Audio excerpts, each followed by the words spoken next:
Now we're going to cook our yeasted Belgian waffle batter. Remember to preheat your waffle iron before you start. Most waffle irons will have two indicator lights, a red one to show that the waffle iron is plugged in and on, and a green light to show when the waffle iron is hot enough to cook.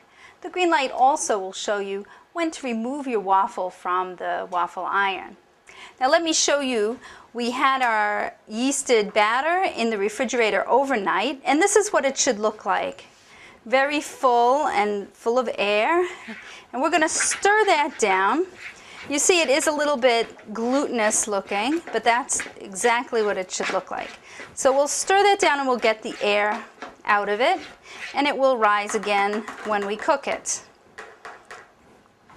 It has a nice yeasty aroma, and when you cook them, it has a nice tangy flavor. I'm going to use 1/2 cup of batter in our waffle maker. You just put 1/2 cup in each grid section, and then close that up. It really has a nice yeasty smell to it.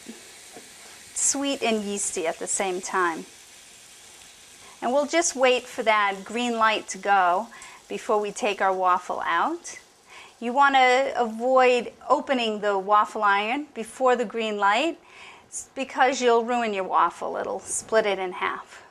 Okay, my green light has turned off and it has turned on again, so that means it's time to take those waffles out. You just want to lift the edge like this, and then when you can get a hold of it, you pull it out pretty quick so it's nice and hot. As soon as you take that out, you put on a cooling rack, and then you just put another scoop right into your waffle maker, 1/2 cup in each grid section, and close that up and keep it going until your batter is completed. There, our green light is on, and we're going to remove these waffles from the waffle iron. They really have a nice, sweet, and tangy smell to them. The yeast batter is very different from the other batters. A little special flavor. Let's put a little bit more batter on there. 1/2 cup in each section, and close that up.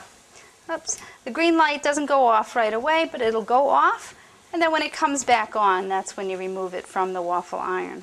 It takes about 2.5 to 3 minutes to cook the waffle.